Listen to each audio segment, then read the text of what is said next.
Glória a Deus.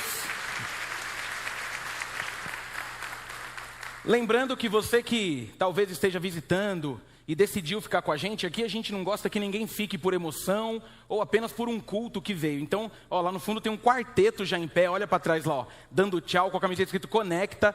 Você que decidir por ficar nessa igreja, converse com eles, eles vão passar o passo a passo para se tornar membro aqui entre nós. Amém? Acho que é isso, né? Que eu tinha para fazer antes, que às vezes é isso. Então vamos lá.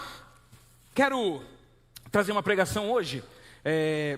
Na verdade, quero comentar até de algumas coisas, né? Hoje de manhã, o Felipe Nazaré pregou uma pregação linda, graças a Deus, que vai convergir com tudo aquilo que eu tinha para falar hoje à noite. O que tem mostrado que o Senhor tem sido muito sincero com aquilo que Ele quer que a gente traga para essa igreja. Quero fazer uma menção rápida sobre domingo passado. Obrigado. Foi um culto muito bonito. Eu louvo ao Senhor quando a gente vive esses momentos. E você sabe, né? Desde que eu cheguei aqui, eu sempre fui muito claro e muito sincero com aquilo que eu sou. Eu já vi pastores dizendo que bom é que pastor não chore num púlpito, mas eu decidi que eu vou chorar sempre que eu tiver vontade, porque eu sou ser humano igual a vocês. E fiquei impactado com a forma, né? Eu queria terminar o culto e não conseguia. Aí uma irmã que eu nem conheço ainda, nem sei se ela está aqui, mas eu nem conheço ela de fato, fez uma oração por mim que ela mal imagina o quanto ela marcou a minha vida. E eu estava bem, fiquei tranquilo, mas é porque o movimento do que aconteceu foi algo muito forte para mim também. E eu tenho insistido sobre isso com vocês. A gente que sobe aqui nesse púlpito, a gente também é ovelha. A gente prega e muitas vezes o que eu estou dizendo para você é o que está sendo ministrado para mim também. Então, que a gente possa ser sempre sincero no púlpito dessa igreja. Amém, queridos? Para fazer aquilo que o Senhor quer que a gente faça. O tema de hoje é chamados para ver, sentir e agir. Grande é a seara, poucos os trabalhadores. Você já se sentiu perdido em alguma vez? E durante o momento em que esteve perdido, percebeu que existia um risco no lugar que você estava? Sabe aquele momento que não sabemos o que fazer e parece que quanto mais nós seguimos da jornada, mais perigoso vai ficando. Geralmente, esses caminhos que geram muita angústia, tristeza, medo, são caminhos que vão gerando em nós o medo a cada novo passo. Eu não sei se você já se perdeu, por exemplo, de carro. Enquanto eu escrevi essa pregação, eu me lembrei de uma vez que nós estávamos voltando do ABC. Ellen vai se lembrar dessa história. Benício ainda era muito pequeno, eu morava em Mogi ainda. E eu não lembro qual foi o evento que nós fomos no sítio das nossas amigas, mas foi um evento de amigos, assim, não foi o casamento, talvez tenha sido alguma outra coisa. E eu tinha que voltar pelo... o sítio deles ficava bem na saída da Anchieta, um pouquinho antes daquele rio famoso que tem os restaurantes ali. Ali é Rio Grande? Alguém conhece ali? Riacho Grande. Um pouquinho antes do Riacho Grande, a gente saía tal, fomos para a festa, tudo tranquilo. E na volta, a gente voltou já de noite. E aí eu tinha que fazer lá aquela coisa, né, de passa debaixo do viaduto, sobe pelo outro, volta não sei o quê, para pegar a Anchieta voltando num caminho que eu já conseguisse pegar o Rodoanel e ir para Mogi. E aí eu fiz ali até onde o Waze me acompanhou, e aí teve uma hora que ele simplesmente parou. Alguém já passou por isso ou só o meu? Não dá uma raiva? Do nada o Waze, eu acho que ele pensou assim, vamos ver se você se garante. E ele viu que não. Quando ele parou, que eu já estava andando, e geralmente assim, né? Ele nunca falha na reta. Ele falha na bifurcação. E eu lembro como se fosse hoje que na hora que ele falhou, eu pensei, bom, vou pegar da direita. E peguei. Meus irmãos, eu fui entrando e vendo que depois que eu peguei a rua errada, a Anchieta começou a aparecer à minha esquerda, com aquele guarda-reio. E não dava para voltar. Irmãos, depois que eu andei mais assim, acho que uns 200 metros, eu caí num lugar, todo mundo olhando para a gente. A rua funilou. Aí eu falei, finge tranquilidade. Calma. A Ellen já fez assim, marido, tem certeza o caminho? Tipo de pergunta maravilhosa. Você tem certeza que esse é o caminho? Eu, com toda a minha seriedade, respirei fundo e respondi, É claro que não. Mas não dá para voltar. De repente, e você sabe, né? Eu já fui pastor de favela, eu não tenho medo de comunidade. O meu medo é que se você entrar na hora errada, pode ser a última. Mas não tenho medo nenhum. Eu fiquei 2 anos e 8 meses em Paraisópolis, nunca me aconteceu nada. Mas a rua foi afunilando e mais pessoas nos encarando. E você que já andou em comunidade, tá ligado, por isso que eu gosto de comunidade. Não tem calçada na comunidade. A gente anda onde a gente quiser. A vida é nossa. E aí as pessoas na rua, e aí a Ellen, ela entra no modo alerta, ela fala assim, não vai buzinar. Não vai passar por cima, sabe? Tipo prova do Detran. Se você vê alguém andando na rua, o que você faz? Atropela, buzina, para. E eu lembro que o clima foi ficando ruim, por quê? Porque nós homens, aqui a gente não precisa, né? Como a gente está no culto, a gente pode assumir internamente. A gente não está com medo em si, medo nosso. Por exemplo, se eu estou sozinho, eu estou com muito de boa. Mas qual que é o nosso medo? Minha esposa e meus filhos estão atrás. Irmãos, foi ali, sem mentira, acho que uns 15 minutos. Porque não tinha opção de voltar. Não dava para manobrar, já tinha um monte de carro atrás de mim. Aí o funk começou a ficar alto, todo mundo me olhando. E eu não sei, eu tento ter cara de malandro, braço para fora, mas eu acho que não passa muito. Porque todo mundo olha com uma cara de assim, que gordinho, meio idiota dirigindo. E eu fingindo naturalidade, e aí eu lembro quando o Waze fez assim, recalculando a rota. Eu falei, agora você volta, né, o miserável. Discuti com o Waze no carro, falei, não se faz isso com um amigo? E não tinha opção, eu tinha que seguir até certa parte, não dava para seguir por lá, aí eu tinha que fazer um retorno, voltar pela via do lado, e voltar tudinho que eu tinha feito até que eu caí na Anchieta. Irmãos, você já percebeu, não preciso dizer, né? Eu transpiro muito. Quando eu estou tenso, você vai conseguir saber que eu estou tenso só pela transpirada. Atrás já tinha uma poça nas minhas costas no banco, assim, ó. E a Ellen falou assim, nossa, graças a Deus que deu certo. Aí eu falei, eu sempre soube que daria certo. Porque pra gente dá certo, ainda que eu tomasse um tiro, teria dado certo. Amém, queridos? Olha, você ainda fala amém, obrigado pela sua sinceridade. Mas esses caminhos, são caminhos que por vezes, a gente, por não perceber, meio que caminhamos em direção, talvez, da morte.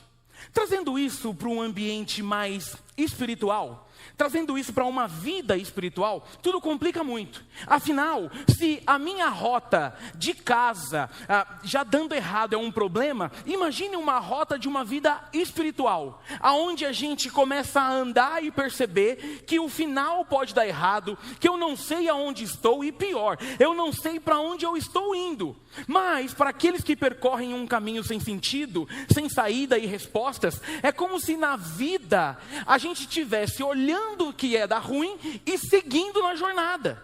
Mas aí quando nós somos alcançados por Jesus, Jesus se torna meio que o nosso guia, o nosso amigo, o nosso pastor. Nós podemos, através da palavra dele, entender o caminho que devemos seguir.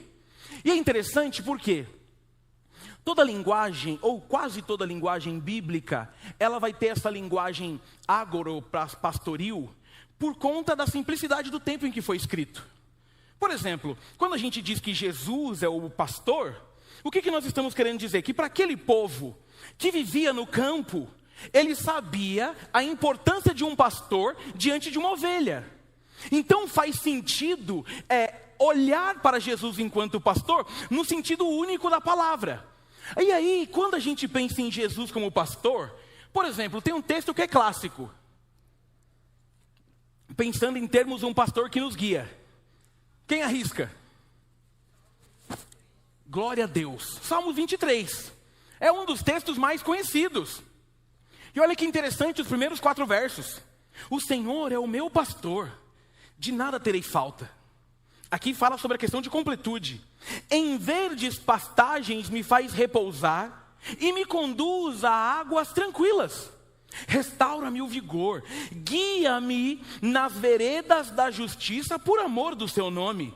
Mesmo quando eu andar por um vale de trevas e morte, não temerei perigo algum, pois tu estás comigo, a tua vara e o teu cajado me protegem. Sim, queridos, quando o Senhor entra na nossa história, é como se Ele gerasse um sentido para o caminho, é como se Ele fosse o nosso pastor, nós somos a ovelha que agora tem pastor, e temos a certeza de um cuidado. Mas irmãos, Ainda hoje, o mundo perece por vagar e por estar cheio de pessoas que caminham como se fossem ovelhas sem um pastor, que vagam perdidas por um caminho, gente machucada por dentro, mas que mesmo assim tem mantido um sorriso por fora. Nós vivemos num mundo de gente com fome de verdade, mas que estão sendo alimentadas com diversos enganos. Gente que tem sede de Deus, mas, por exemplo, estão cansadas da religião. Por quê? Porque talvez os piores traumas que viveram foram dentro da igreja. E aí eu fiquei com isso no meu coração. Essas pessoas, elas precisam ser encontradas por Ele. E a minha questão de hoje é: o quanto podemos ajudar ou fazer algo para que isso aconteça? O quanto temos sido efetivos em algo confiado em nossas mãos, para que aqueles que não sabem para onde ir, sejam encontrados pelo Supremo Pastor. Se você puder, abra a tua Bíblia no livro de Mateus, o Evangelho de Mateus, no capítulo 9, por favor. Mateus, capítulo 9. Nós leremos do 35 ao 38. Mateus, capítulo 9, do 35 ao 38. Se você achou, diga achei. Se você não achou, diga me espere. Como não houve, me espere, e também já está projetado ali, você já pode acompanhar. A minha versão diz exatamente assim: Jesus ia passando por todas as cidades e povoados, ensinando nas sinagogas, pregando as boas novas do reino e curando todas as enfermidades e doenças. Ao ver as multidões, teve compaixão delas, porque estavam aflitas e desamparadas, como ovelha sem pastor. Então disse aos seus discípulos: a seara é grande, mas os trabalhadores são poucos. Peçam, pois, ao Senhor da seara que envie trabalhadores para a sua seara. Amém, queridos? Louvado seja o nome do Senhor pela palavra dele, que é importante e eficaz e por si só já faz uma diferença nas nossas vidas. Irmãos, nós estamos aqui diante de um contexto onde Jesus está vivendo um tempo de muitos sinais e maravilhas. Se você está com a Bíblia e tiver com a Bíblia aberta, você vai perceber que só o capítulo 9, ele já é cheio de coisas. No capítulo 9 nós temos o paralítico de Cafarnaum, nós temos quando Jesus se encontra com Mateus, que era vassalo romano, e o chama para ser seu seguidor. Nós temos os discípulos de João e o jejum. Nós temos a cura da filha de Jairo, que no meio do caminho tem a mulher do fluxo de sangue. Nós temos a cura de 2 cegos. Nós temos a cura de um mudo endemoniado. Nós estamos então diante de um momento onde Jesus está fazendo muitas coisas. O interessante é que entre uma ação e outra, Jesus está sendo sempre criticado e questionado pelos fariseus. E aqui é muito louco. Olha que interessante. Na perícope acima, você que continua com a sua Bíblia aberta, você vai ver que Jesus acaba de curar 2 cegos e um mudo. Veja qual foi a conclusão dos fariseus que viram esse milagre. Você vai ver no 32 ao 34. Enquanto eles se retiravam, foi levado um homem endemoniado que não podia falar. Quando o demônio foi expulso, o mudo começou a falar. A multidão ficou admirada e disse: nunca se viu nada parecido em Israel. Mas os fariseus diziam: é pelo príncipe dos demônios que ele expulsa demônios. Ou seja, mesmo diante de toda a ação de Jesus, não tinha só quem duvidava e questionava, mas tinha aqueles que jogavam a ação dele para o inimigo das nossas almas. E aí, depois disso tudo, Jesus se compadece daquela multidão que estava ali vivendo de jeito meio que solto, e então confronta os seus discípulos com a necessidade que tinham de ter compaixão por aqueles que careciam do quê? De uma verdade de vida, de uma vida intencional. É interessante que o Charles Spurgeon vai falar sobre esse texto algo muito legal. Ele vai falar que Jesus, isso é muito, você que é líder, você que é pastor, ouça o que eu vou te dizer agora. Eu não, o Spurgeon, eu vou parafraseá-lo.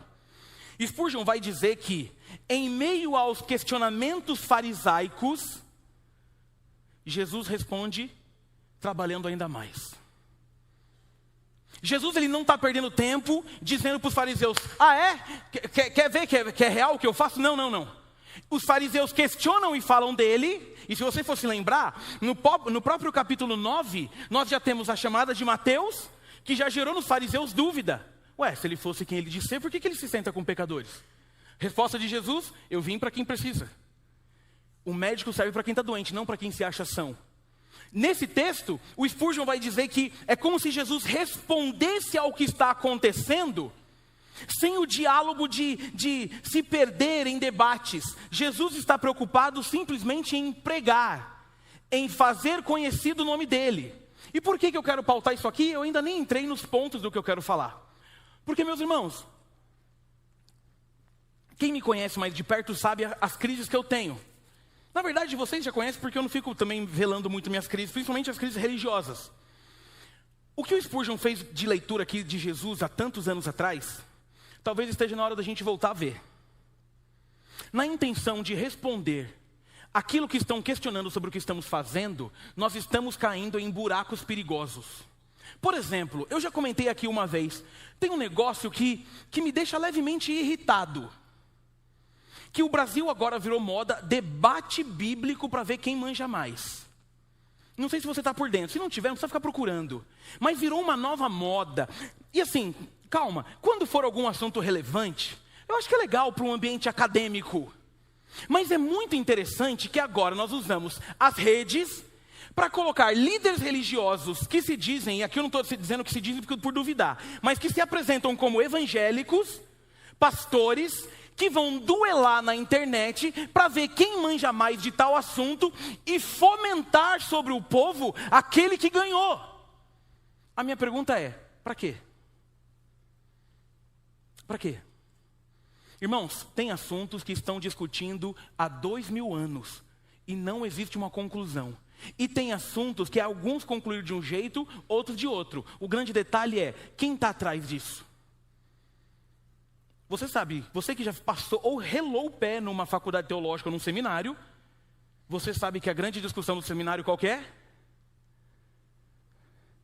Calvinismo contra arminianismo. E agora tem uns caras meio doido, né? Que nem tem uns caras agora dessas linhas que eles são categóricos em dizer ou você acredita no que eu acredito, ou você não é crente. Olha que absurdo.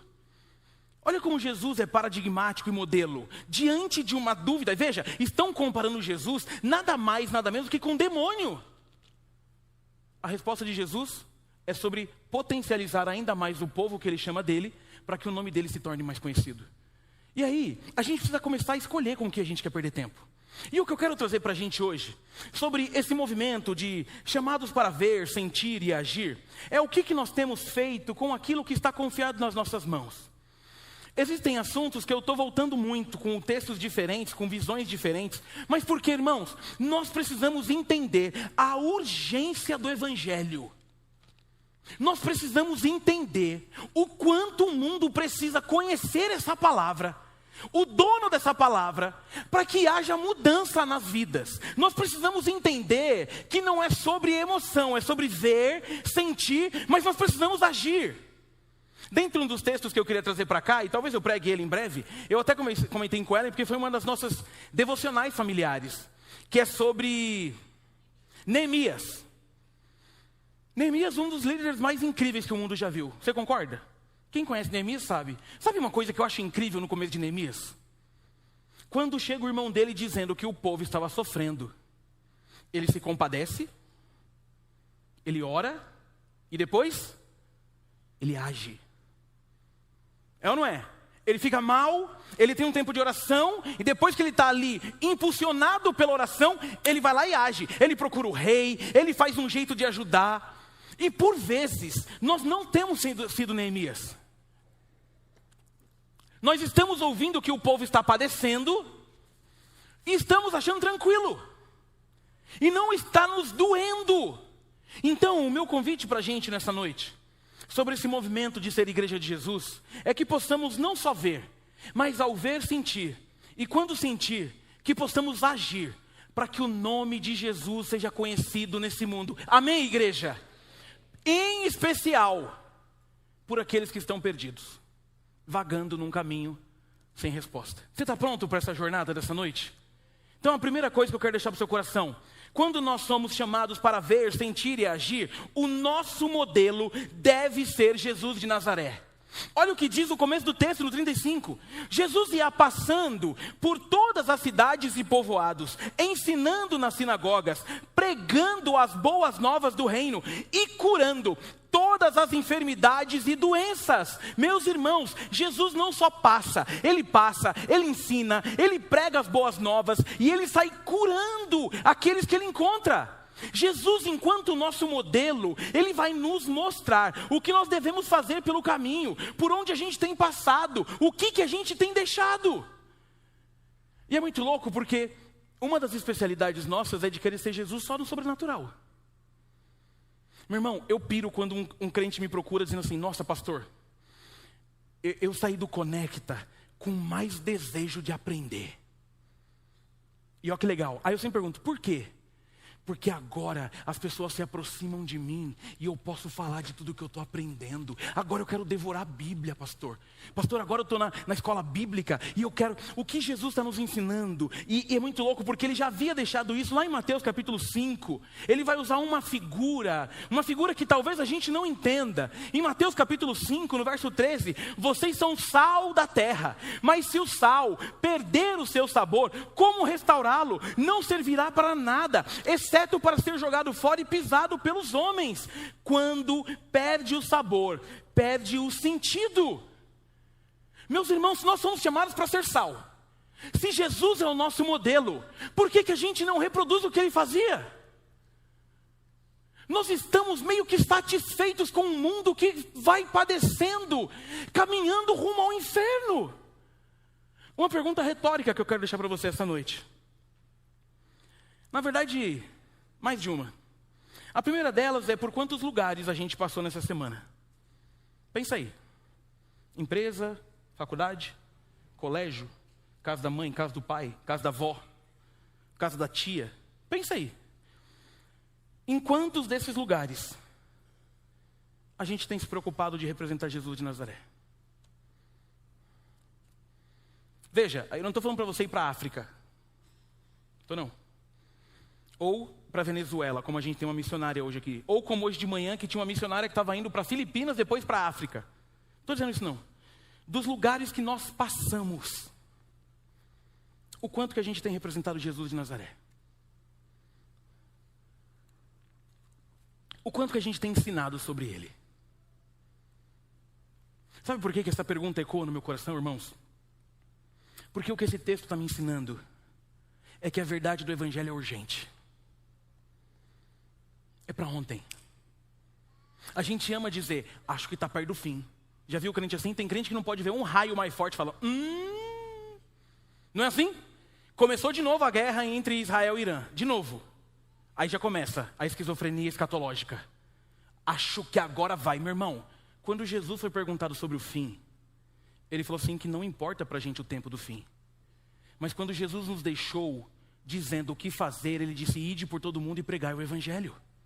Por que estamos preocupados com o que ele não ensinou e deixamos de fazer o que ele disse, o que ele ordenou, o que ele deixou como imperativo? Se o nosso modelo é Jesus, nós precisamos urgentemente representar a Jesus. Por todos os lugares. Meu irmão, em nome de Jesus, semana passada a gente falou sobre a ação do Espírito. Lucas em Atos, quando fala de ação do Espírito sobre o crente, ele gera sobre o crente autoridade para falar de Jesus, não coisas aleatórias. Eu tenho insistido sobre família, me ouve em nome de Jesus. Deus está mandando repetir coisas. Tua mãe já é salva, teu pai já é salvo. E não estou dizendo que você tem poder para mudar isso, mas você tem investido em alguma coisa para que sejam? Teu filho está perdido, tua filha está perdida. O quanto você investe para representar Jesus sobre a vida deles? O pessoal do escritório não presta? Legal. Já testou que não presta. Qual tem sido a intervenção de Jesus através da sua vida na vida deles? Amanhã esse povo se mata. Sabe para onde eles vão? Você sabe. Quando o nosso modelo é Jesus, a gente não se cansa de falar dele. Eu acho muito louco, porque sempre que eu escrevo essas pregações assim, eu gosto que Deus sempre me apresenta gente mais maluca que eu. E essa semana eu fiz essa comparação entre Tiago e Orlando. Vou usar os dois como exemplo de novo, porque essa semana eu usei esse mesmo exemplo. O Tiago e o Orlando é muito legal, porque toda vez que eu saio com eles, eles têm um jeito de chegar nas pessoas. O Orlando é da linha do curioso, mas um curioso de Jesus. Então ele chega perto da pessoa e fala assim, calor, né? Você já tinha vindo aqui nessa igreja alguma vez? Ou nesse lugar, nesse restaurante? Não. Irmão, sem mentira, várias vezes eu estive com o Orlando em lugares que só era eu e ele que estava junto, que se eu for beber uma água, quando eu volto, o Orlando está numa rodinha já. Aí eu falo assim, uxa, você conhecia? Ele fala, não. A gente foi num evento cristão essa semana, que ele amou. Quanta coisa boa a gente viu. Ele amou. Eu fui pegar um croissant e um café. Quando eu voltei, lá estava Orlando. Aí na hora eu comecei a rir e pensei, o Orlando vai evangelizar até os crentes aqui hoje. Não perde tempo. O Tiago é da veia cômica. A Giza já está até rindo. O Tiago, ele faz alguma piada no ambiente. E às vezes eu dou mais risada do que quem ele está tentando atingir. Mas o final é sempre o mesmo. E se eu estou junto, é igual o final. Ele faz a piada, ele ganha o coração da pessoa. Aí ele fala assim, você conhece a PIBG? E geralmente a pessoa faz assim, PIBG? Ele fala, a igreja ali. Eu vou te contar uma coisa.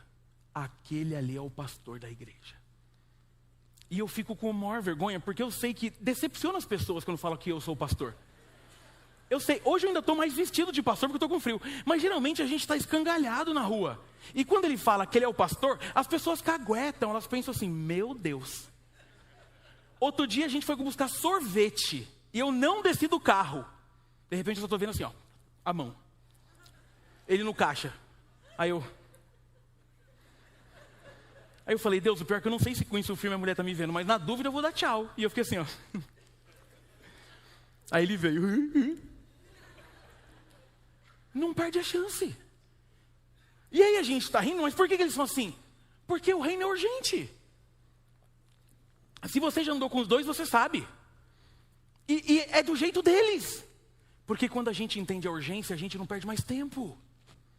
Porque aí eu quero ir para o segundo ponto. Quando nós somos chamados para ver, sentir e agir, o nosso coração se compadece dos que estão perdidos. E é aqui para mim que o bicho pega. Para mim essa é a parte do texto que mais me triturou o coração. Olha o que diz o verso 36.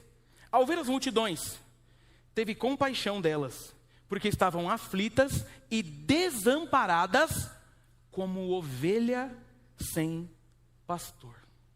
Essa semana, eu não sei se você recebeu, mas eu recebi de um monte de gente. O que eu gosto é que tem vídeos da internet que um monte de gente me manda. Me mandaram do pastor que não tem hora para acabar o culto, e eu entendi o recado.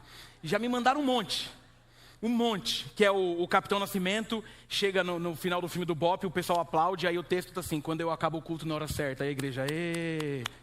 Aí um monte de gente me mandou dizendo assim, não que eu esteja preocupado com o horário.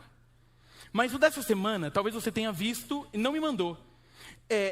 O contexto eu não vou saber, porque é sempre aqueles vídeos curtos, mas tem uma lareira com fogo, e tem um bezerro, um cabrito, ou sei lá o que é aquilo, que ele quer correr e fugir pela lareira, mas ele começa a se queimar. E aí o dono tem que ir lá e ficar puxando ele pelo pé. Vocês viram esse vídeo? Quem me mandou lembra. O vídeo é muito engraçado, porque se o cara solta, é como se aquele bicho não tivesse a noção de que ele está indo para a morte. O dono solta, ele volta para a lareira e ele tenta escalar ela, só que ele está sendo queimado. E aí o cara puxa ele pela pata assim com tudo de novo e afasta e tal. Aí eu fiquei escrevendo e lembrando desse vídeo. É exatamente isso que está acontecendo.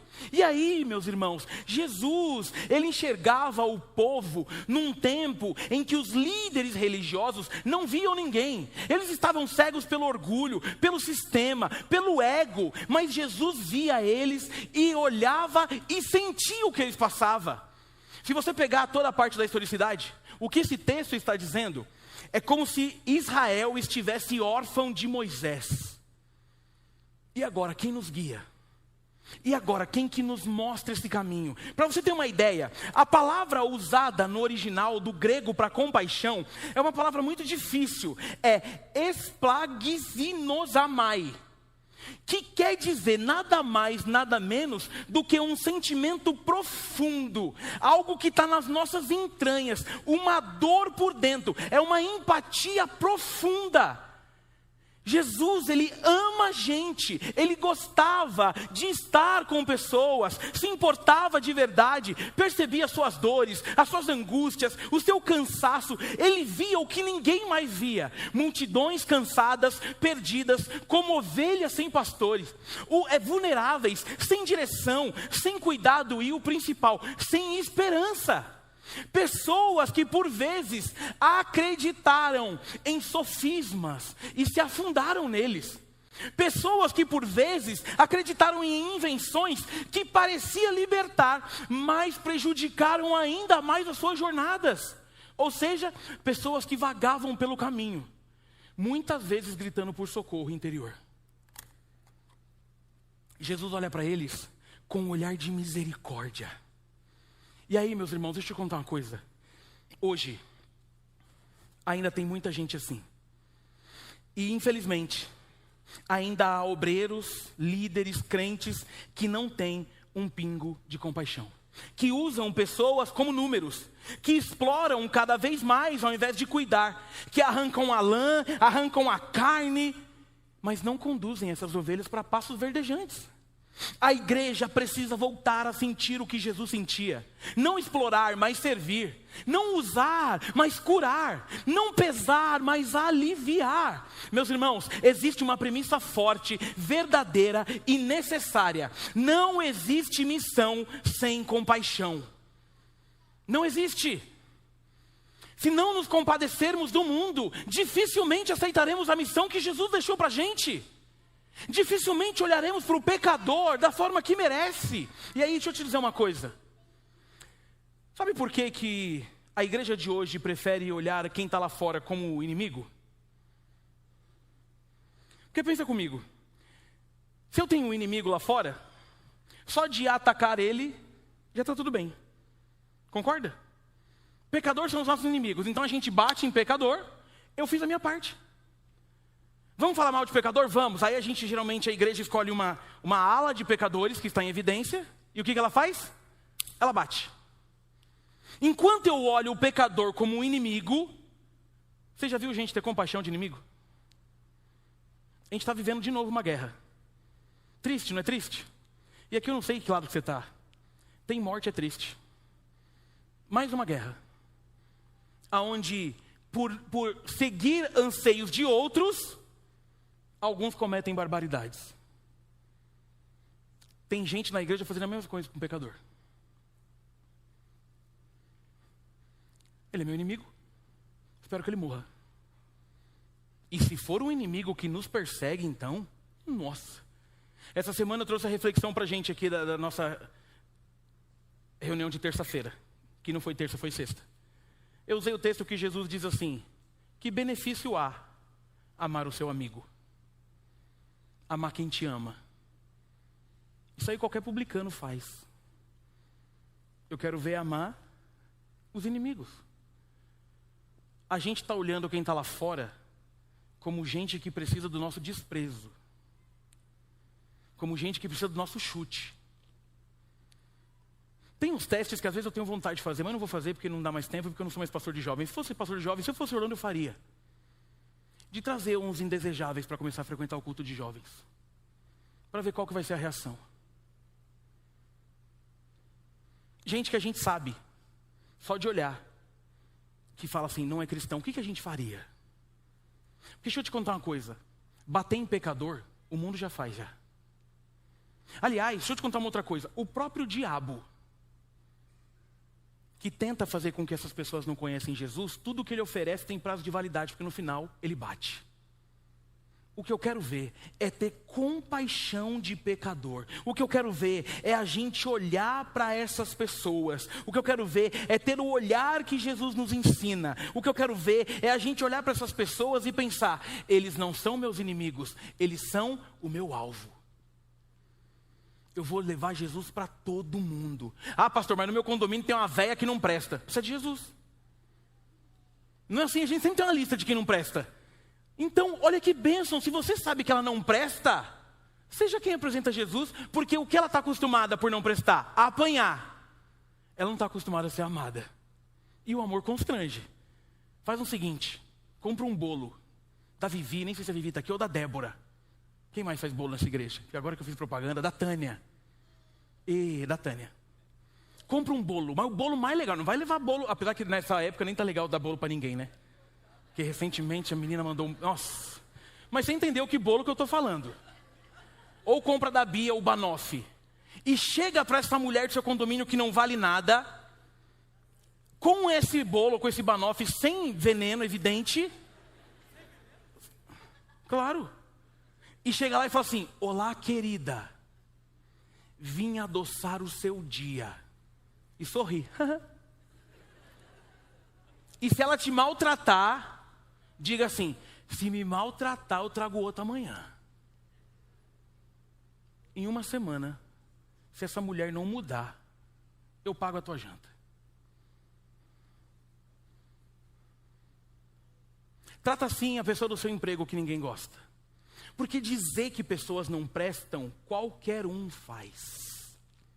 O que Jesus nos ensina é olhar de compaixão para dizer, essas pessoas caminham como que ovelhas sem pastor. Ele nos ensina a ter um olhar de alvo da graça, da misericórdia e da salvação que só existe em Cristo Jesus.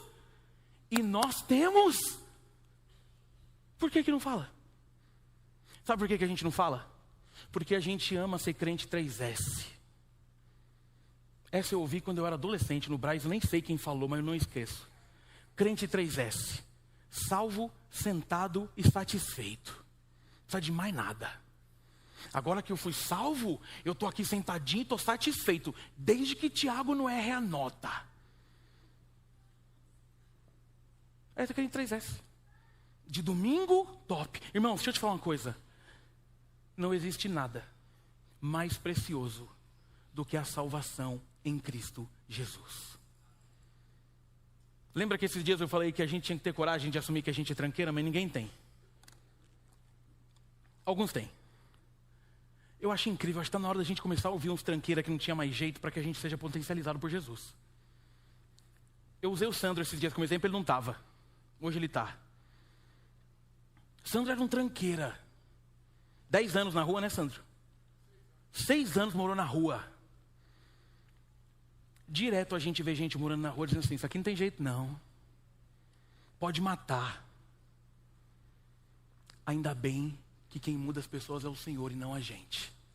Porque está aqui um exemplo de crente transformado. E hoje o cara é inquieto. Inquieto. Se você falar, vamos levar lanche na rua? Meu irmão, ele leva lanche, ele leva abraço, ele leva beijo.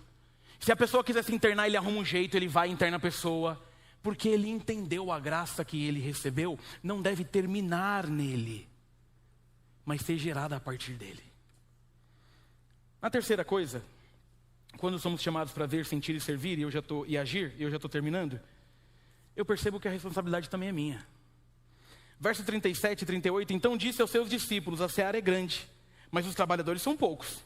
Peçam, pois, ao Senhor da seara que envie trabalhadores para a sua seara. Jesus chama, então, a atenção dos discípulos para uma realidade urgente. Há muita gente pronta para ouvir, mas pouca gente disposta para falar. Meu irmão, tem coração que está prontinho. O campo está cheio, está tudo maduro, mas não tem quem colha. A demanda é gigante, mas a oferta é pequena. Multidões sedentas por direção, por sentido, por salvação. Mas tem pouca gente preparada para fazer isso. E aí a gente gosta de cobrar, a gente gosta de falar que a responsabilidade é do outro. Deixa eu te lembrar uma coisa em nome de Jesus. O campo de Jesus é o mundo todo. Ele nos chamou para ir até os confins da terra, sim. Mas também nos chamou para pregar o evangelho nos lugares que nós estamos. Ele nos chamou a fazer discípulos. Ele nos chamou para ir a todas as nações, sim. Mas Guarulhos também é território de Jesus. A sua faculdade também é território de Jesus. Uma coisa que tem acontecido que eu acho incrível. E até o Pedro me mandou esses dias. Meu irmão, tem um movimento nas faculdades acontecendo que é para glorificar de pé. Uns crentes jovens, tudo cara de pau, que na hora do intervalo estão fazendo rodinha de oração, de louvor, e estão cantando, impondo mãos. E eu fico pensando, mano, imagina como vai ser se a igreja tomar partido. Gente que entendeu que precisa de gente, mas não é para orar para que Deus mande, é para que eu ore, mas que Deus me mande.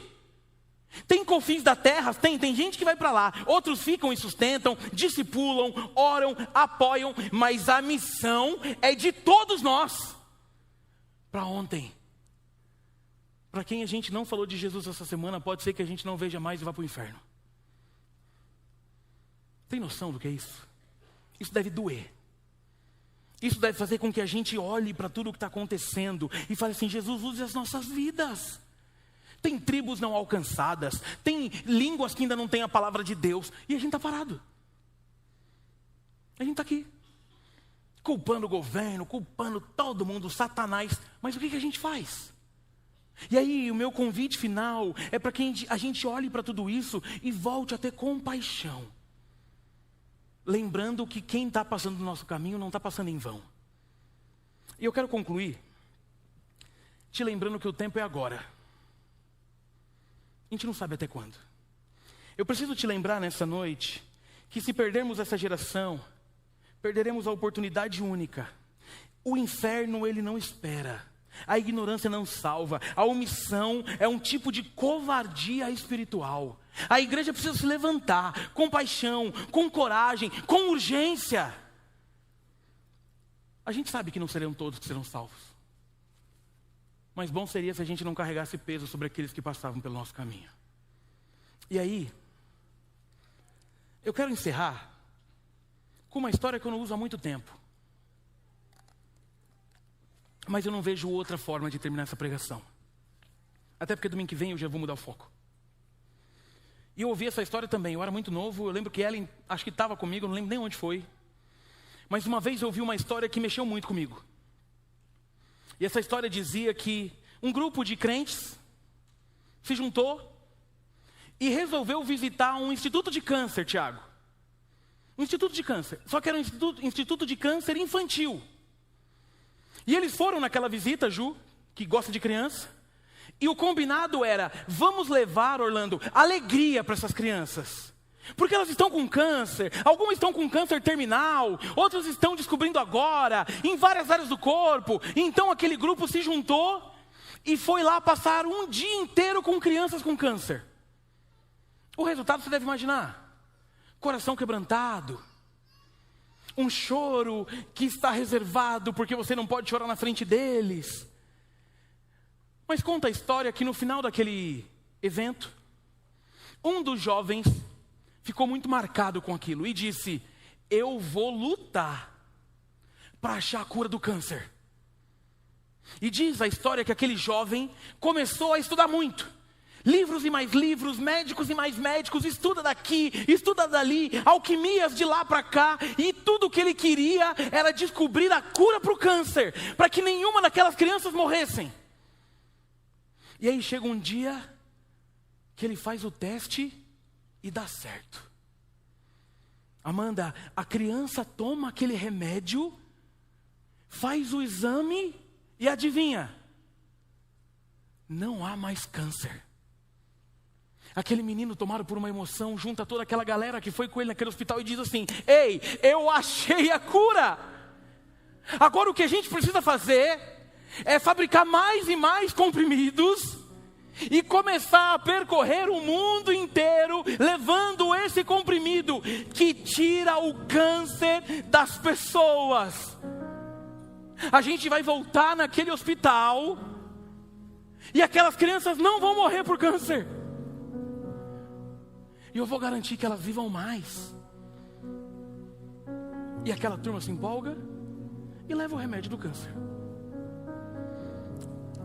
Bonita essa história, não é? Não é legal? Sim ou não? Linda. Em Jesus a gente descobriu uma cura acima da cura do câncer. Em Jesus, até a criança que morre de câncer vai para a eternidade. Em Jesus, quando o câncer acha que ganhou, ele descobre que perdeu. O que nós temos em nossas mãos é muito maior do que a cura de qualquer doença. O que nós carregamos em nossas mãos, é a cura da alma. O que nós carregamos em nossas mãos é algo que, ainda que morra, viverá. É como se a gente entregasse para alguém o sentido da jornada. E a partir daquele dia, aquela pessoa estaria garantida na eternidade. E a minha pergunta para mim, a partir de mim, é o que estamos fazendo com essa cura que já está descoberta e já está nas nossas mãos. Em quantos hospitais a gente tem ido levar que existe uma esperança? É muito interessante. E às vezes eu sei que eu falo coisas que complicam a vida de alguns, mas seguir o modelo de Jesus nesse texto, a salvação é o principal, mas envolve inclusive orar por cura de doença. Porque se Jesus tiver deliberado o milagre, não é sobre você e sobre eu que estamos orando, é sobre o que Ele já fez para que aquela pessoa glorifique o nome dEle na cura. O que Jesus está nos dizendo é que não é um poder que emana de nós, mas é dEle, por compaixão e misericórdia daqueles que vagueiam como uma ovelha sem pastor. O que Jesus está nos dizendo é que aquilo que Ele nos deu não termina na gente, mas precisa reverberar naqueles que estão passando pelos nossos caminhos. Missões não é coisa de missionário, missões é coisa de crente. Missionários têm chamados específicos, mas a missão é de Deus para a gente, para todo aquele que precisa, para todo aquele que vagueia, para todo aquele que não sabe para onde vai depois da morte, para que a gente possa levar a esperança, fazendo com que o nome de Jesus seja conhecido, glorificado e pessoas sejam libertas do poder do mal. Amém, queridos? Você pode fechar seus olhos? Eu quero orar por você nessa noite, em nome de Jesus. Quero orar por você em alguns aspectos daquilo que Deus colocou no meu coração, da forma que Ele tem gerado algo. Primeira coisa que eu queria que você refletisse enquanto você ora, daqui a pouco a gente vai cantar uma música para que você possa falar com o Senhor, é que talvez você ainda faça parte dessa multidão que está perdida, que está sem pastor, dessa multidão que vagueia por um caminho e não sabe aonde vai chegar, que está cheio de medo, que acreditou em um monte de sofismas, de meias verdades, de coisas que tomaram o lugar de Jesus, e você está percebendo que é um caminho ruim. Talvez é o momento onde o Waze está fazendo recalculando a rota e você está perdido, vendo que a rua é um beco sem saída. Eu preciso dizer que você não está aqui à toa. Você está aqui porque estava marcado na agenda de Jesus ter um encontro com você nessa noite. Eu quero orar por você essa noite, que é uma ovelha, mas se sente perdida. Pô, pastor, eu sou crente, mas nossa, pastor, eu tenho percebido que meus caminhos estão zoados. Eu não tenho tido compaixão. Pastor, eu amo bater num pecador, eu não consigo mais falar de Jesus, a minha fé está abalada, eu nem sei mais se eu acredito tanto nisso. E também quero orar por você que já foi salvo e tem percebido que tem vivido esse 3S. Está sentado, está satisfeito, percebeu que chegou a hora de atuar, chegou a hora de ter compaixão, de viver o reino, chegou a hora de perceber que você tem uma cura nas suas mãos maior que a cura do câncer. Chegou a hora de você entender que as pessoas que estão passando pelo seu caminho não é à toa. É o teu funcionário, é o teu chefe, é o teu amigo da faculdade, não é à toa. Ter compaixão de quem está perdido. Orar por você que talvez até ore para que Deus transforme o mundo, mas não move uma palha. E minha quarta oração é por você que talvez esteja se sentindo uma ovelha perdida, porque não o pastor de João 10, o supremo pastor, mas pastores humanos machucaram a tua história, te geraram traumas, dores, e essa noite talvez você venha aqui para ser resgatado pelo supremo pastor. Eu quero te dar um tempinho de oração, enquanto a gente ouve uma canção, mas que você não abra seus olhos não, fala com o Senhor aí, faça uma leitura da tua vida, faça uma leitura da tua história, e daqui a pouco a gente vai orar junto.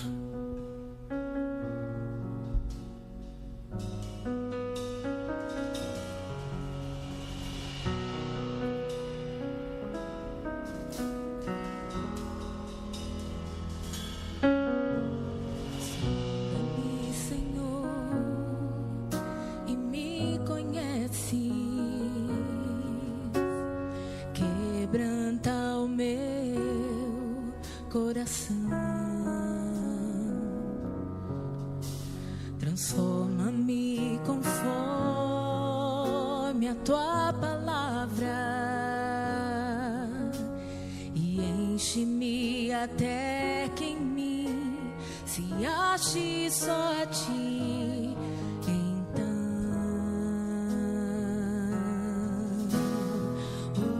usa-me,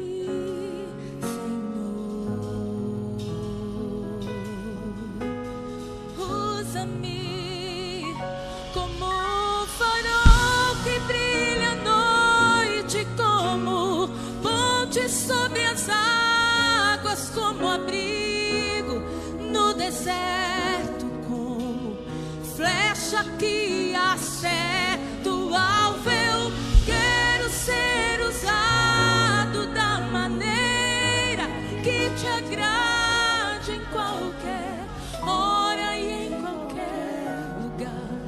Eis aqui a minha vida, usa-me, Senhor, usa-me. Amém. Enquanto você está com seus olhos fechados, queria que todo mundo fechasse os olhos agora, inclusive o louvor aqui, que a minha principal oração dessa noite, além de ser por aqueles que têm que ter compaixão, é porque talvez tenha alguém que chegou aqui se sentindo a ovelha perdida,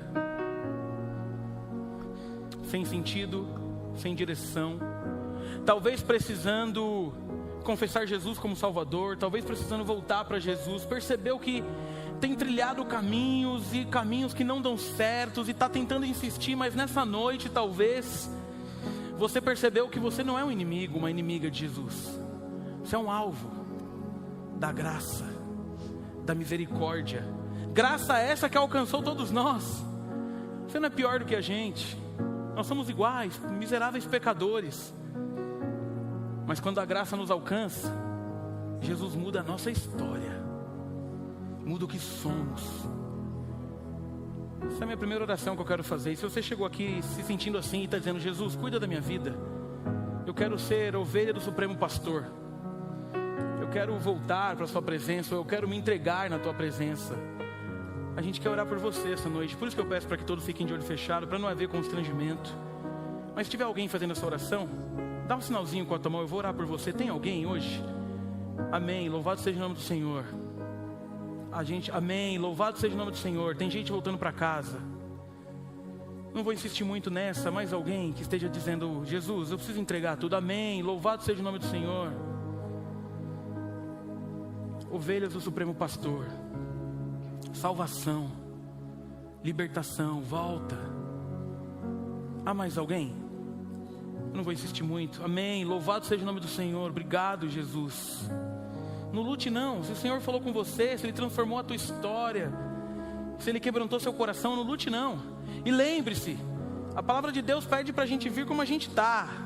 Não precisa melhorar para vir não. Vem como estás. Deixa que Jesus faz o restante. Mas sem Ele é caminho de morte, de tristeza. O diabo tem um monte de coisa para oferecer que tem cara de coisa boa, mas o final é morte. Nós não estamos aqui para te oferecer igreja, religião, não. A gente está aqui para te oferecer Jesus de Nazaré, Senhor e Consumador da nossa fé. Ah, mais alguém? Eu não vou insistir muito nessa não. Louvado seja o nome do Senhor, amém. Pode abaixar, acabei de ver. Vou perguntar mais uma, então toda vez que eu pergunto, alguém levanta a mão e o Espírito Santo vai encorajando e quebrantando. Há mais alguém que esteja entregando, confiando, voltando, dizendo: Jesus, chega de brincar com coisa séria, eu quero ser ovelha do Supremo Pastor. Há mais alguém? Ok. Minha segunda oração é por você que talvez tenha marcas profundas. Daquele pastor em João 10, ele vai dizer do supremo pastor que deu a vida pelas ovelhas, mas vai falar também sobre o pastor que é mercenário. Aquele que entra no aprisco pulando a cerca e não pela porta. E que nessa noite o Senhor está confrontando o seu coração, dizendo: filho, volta, porque eu não tenho culpa daquilo que fizeram com você.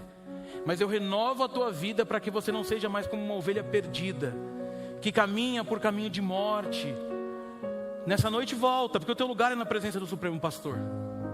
Alguém que esteja passando por isso nessa noite, que está voltando para a presença do Pai, levante uma de suas mãos e vou orar por você também. Amém, acabei de ver. Amém, louvado seja o nome do Senhor. Amém, louvado seja o nome do Senhor. Obrigado, Jesus.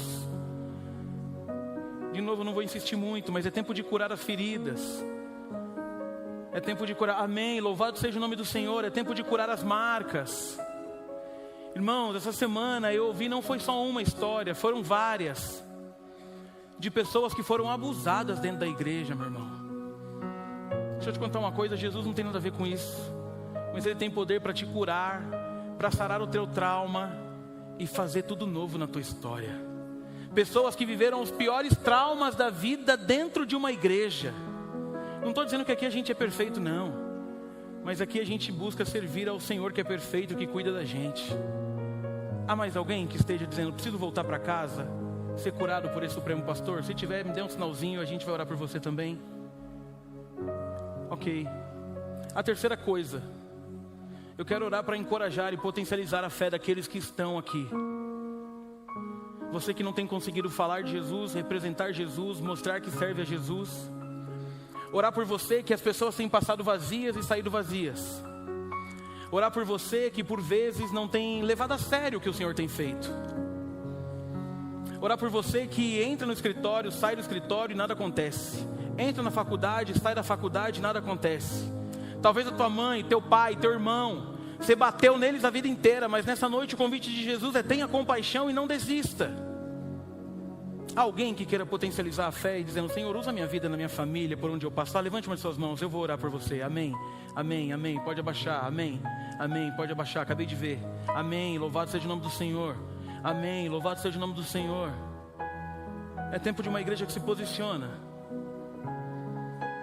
A gente não vai achar mais graça quando um pecador passar pelo nosso caminho e não aceitar Jesus. A gente vai ser o que essa canção diz: a ponte sobre as águas, aquele que possibilita o caminho, aquele que apresenta Jesus de Nazaré.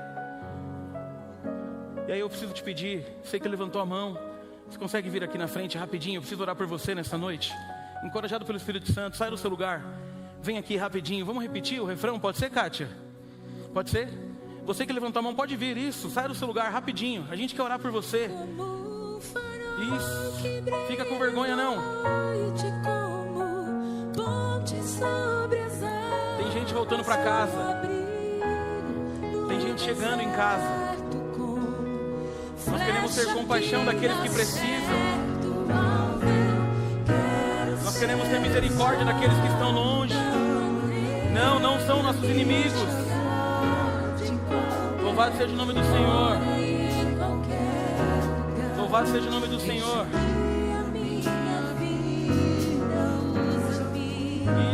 Obrigado, Jesus. Jesus continua sendo especialista em recomeços.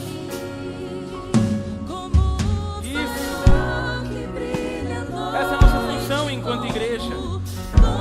É orar, é cuidar. É mostrar que não estamos aqui para bater em pecador. Nós estamos aqui para cuidar. Quero ser usado da maneira que te agrada. Obrigado, Jesus. Ora e em qualquer lugar. Eis aqui a minha vida, usa-me. Tem mais gente chegando aqui na frente. Isso, Guerra já levantou ali. Gente que precisa de oração, gente que precisa de abraço.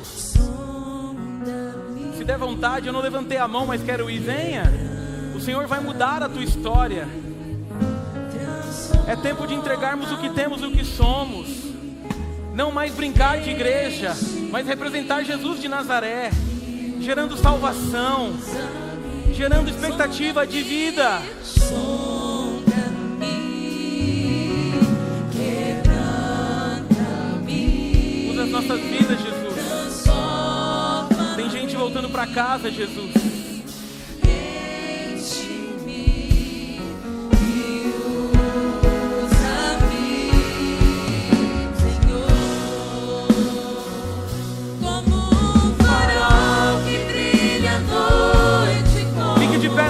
Vamos cantar. Cante isso como uma oração. Cante isso como uma verdade. Declare isso de todo o coração. Quero ser usado da maneira que te agrade em qualquer hora e em qualquer lugar. Eis aqui a minha vida, usa-me.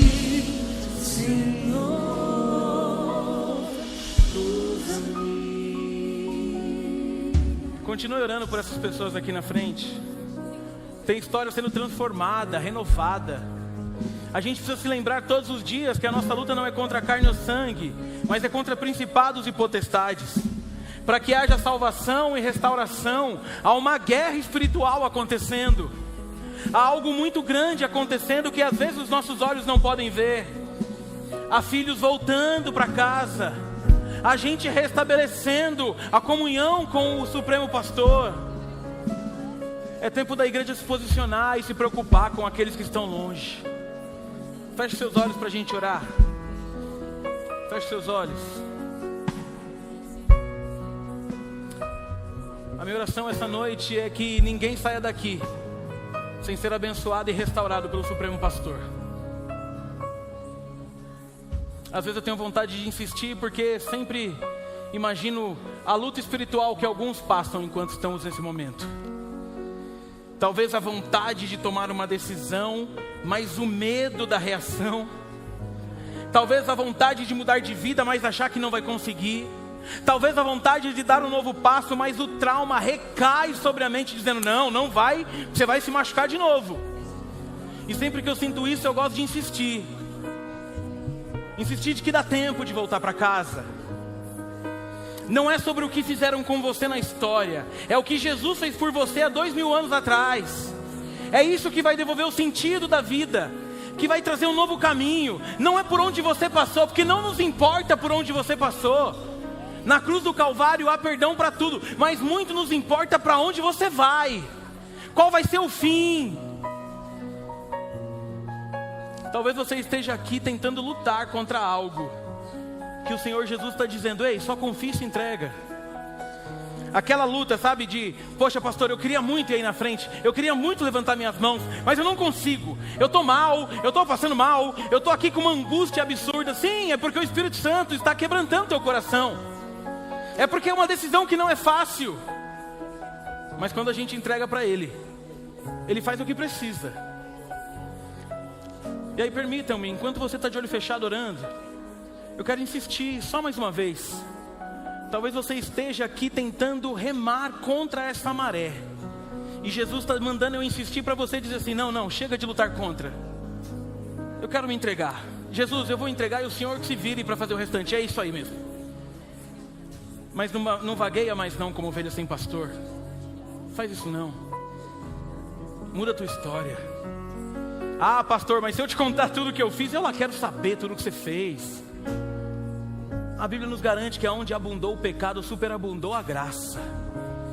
Se fosse por méritos, não passaria ninguém, mas é por graça. Então se você está no seu lugar, dizendo como eu queria estar lá na frente, mas eu não consigo, eu não me importa o motivo. Eu não quero que você saia daqui sem orar por você. Talvez uma luta que você está travando aí no seu lugar, uma angústia, está até passando mal, o rosto está queimando, sei lá, é uma luta espiritual. Eu não queria que você fosse embora sem eu poder orar por você, não.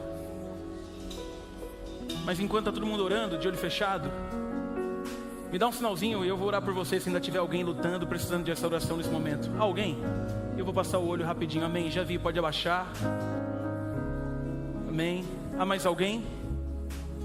E a gente vai orar. Não deixa passar não. Não deixa passar não. Só continua de olho fechado, tá bom? Porque eu não quero constranger essas pessoas de agora. Você que levantou a mão, levanta de novo bem alto para eu ver e pedir para alguém aí te abraçar. Isso, preciso de uma mulher para me ajudar aqui agora. Deixa eu ver quem pode me ajudar. Ah, Giza, isso. Você tá vendo? O restante fica de olho fechado que eu ajudo a Giza aqui. Levanta a mão aí, irmã, mais alto um pouquinho aqui, ó. Segue nessa linha aqui, ó.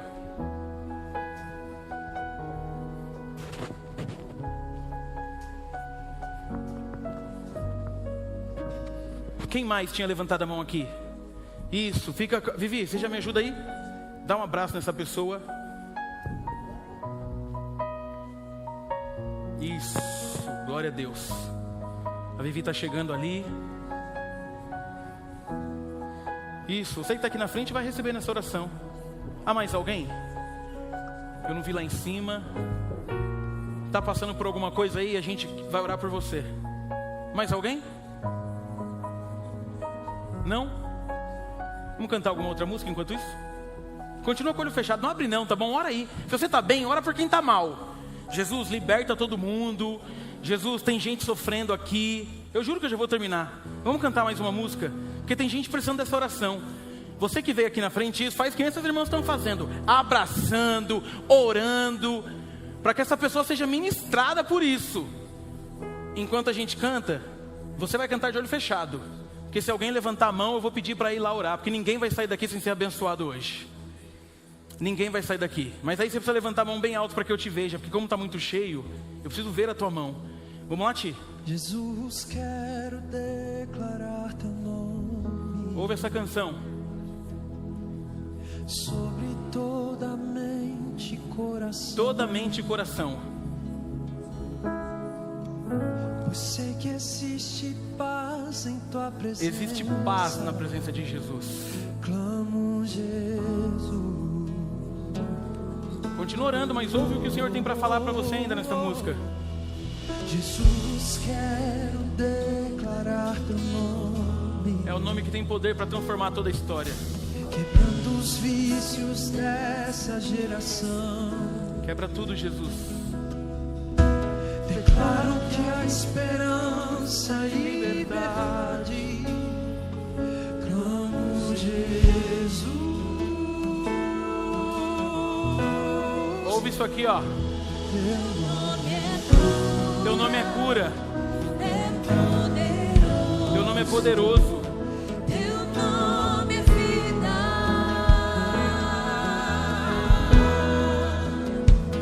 Destrói cadeia. É o nome que destrói cadeias. Que dissipa as trevas. E incendeia o nosso coração.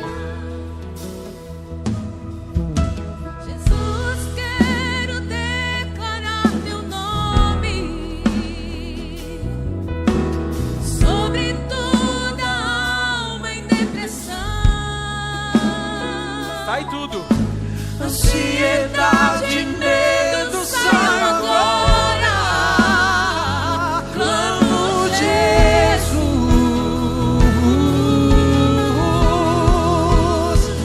Teu nome é cura, é poderoso. Teu nome é vida.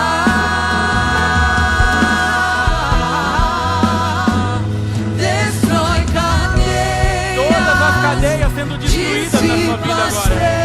Não mais trevas sobre a sua vida a partir de agora. Ele vem incendiar a tua história. Teu nome é cura, é poderoso. Teu nome é vida.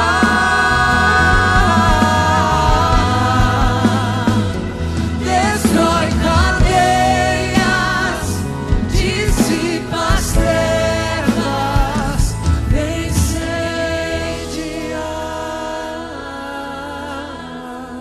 Jesus tem poder para quebrar tudo de mal que é na tua vida nessa noite. Tudo. Tudo que disseram sobre você um dia é mentira. Tudo. Aquele apelido que te gerou trauma é mentira. Você é um filho amado de Deus, uma filha amada de Deus. É mentira. Quando disseram que você não tinha mais jeito, era mentira. Jesus está pedindo para te dizer nessa noite que basta Ele ter um toque em você que a sua história muda inteira. E pessoas ficarão até confusas com o que você se tornou na presença de Jesus. A gente está aqui para cuidar de quem passa pelos nossos caminhos. E se você estiver precisando de oração, levanta a tua mão. Eu só vou encerrar agora quando eu entender que é para encerrar. E aí me perdoem, talvez você não curta muito, mas o texto está nos ensinando que a gente tem que ter uma fé que vem de Jesus. E Ele vai fazer do jeito dele, da forma dele. Amém? Amém, Tiago? É do jeito dele? Ó, esse meu lado direito aqui está livre.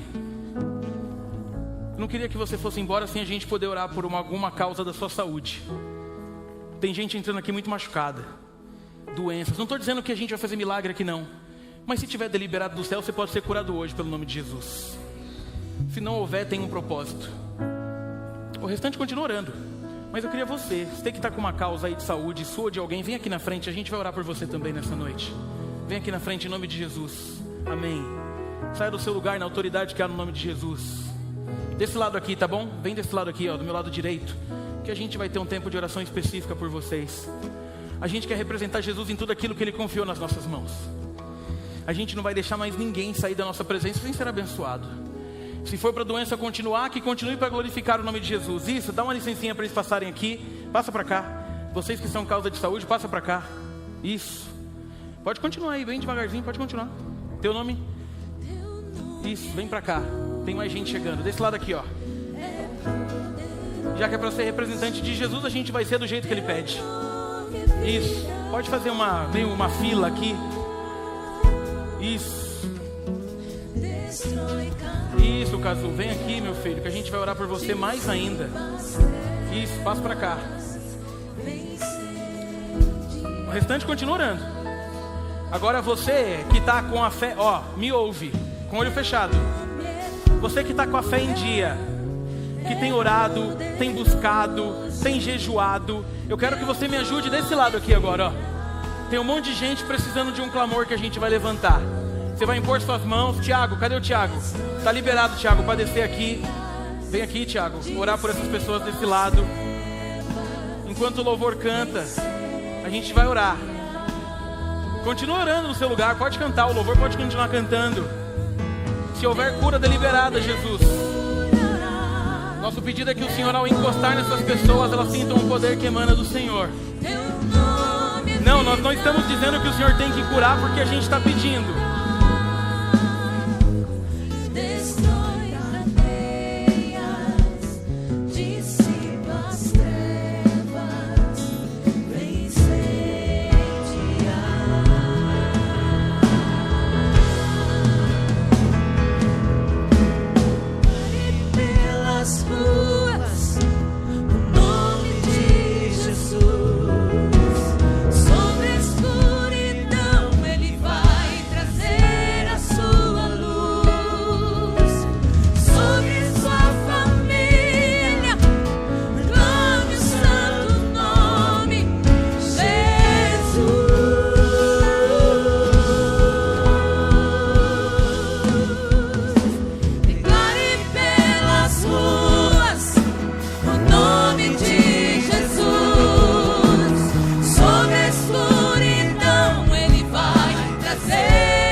Senhor, nós nos rendemos na Tua presença nessa noite, na certeza de que do Senhor emana todo o poder, na certeza de que queremos ser representantes do Senhor naquilo que o Senhor confiou nas nossas mãos. Senhor, o Senhor sabe, nós não dependemos de milagres para crer, mas nós sabemos que o Senhor ainda realiza milagres, que o Senhor ainda cura. Nós sabemos que a última palavra vem do Senhor. Ah, Jesus, tem um monte de gente sofrendo, não só aqui, Jesus. Ah, Jesus, a Monize lá na casa dela, os enfermos, Jesus, do Senhor emana o poder. Ah, Jesus, se houver algo deliberado do Teu trono de graça nessa noite, permita que a gente experimente disso nessa noite, Jesus. Mas se não houver a cura do sobrenatural e do milagre, que eles possam glorificar o Seu nome no dia da dor, lembrando que o principal eles já receberam, a salvação em Cristo Jesus. Jesus, essa noite chegou bastante gente que estava longe do Senhor, pessoas que estão voltando para casa, ovelhas do Supremo Pastor. O Senhor conhece cada história que está sendo reconstruída aqui essa noite. Jesus, gera sobre eles uma fé inabalável, que essa volta seja a volta que vai ser encontrado pelo Pai no portão e receber um abraço dizendo: que bom que você voltou, que bom que você chegou. Obrigado porque há salvação nesse lugar. Nos ajude, Jesus, a representar o Teu nome enquanto igreja. Nós não estamos aqui para ter poder, fama. Nós estamos aqui para Te servir em humildade, representar o Teu nome e fazer o Teu nome conhecido, Jesus. Deixe que os fariseus falem. O que nós queremos é que o Seu nome seja glorificado e exaltado, e que haja salvação na Tua casa. O Senhor conhece toda a realidade de quem está aqui. Quem está brincando, quem está levando a sério, quem está relutando. Nosso pedido é um só: quebrante os corações, Jesus. Toda a honra e toda a glória sejam dadas ao Teu nome. Use a Tua igreja, use as nossas vidas, capacita-nos, que possamos ser bênçãos nesse mundo, para que o dia que a gente for encontrar o Senhor, recebamos o Teu abraço. Fica com a gente, Jesus. Que o amor de Deus, nosso Pai, a maravilhosa graça de Jesus e as doces consolações do Espírito Santo de Deus sejam sobre nós e sobre todo o povo de Deus na face da terra, agora e para todo sempre. Deus abençoe. Dê um abraço em quem está do seu lado. Boa semana, e a gente se encontra por aí, em nome de Jesus.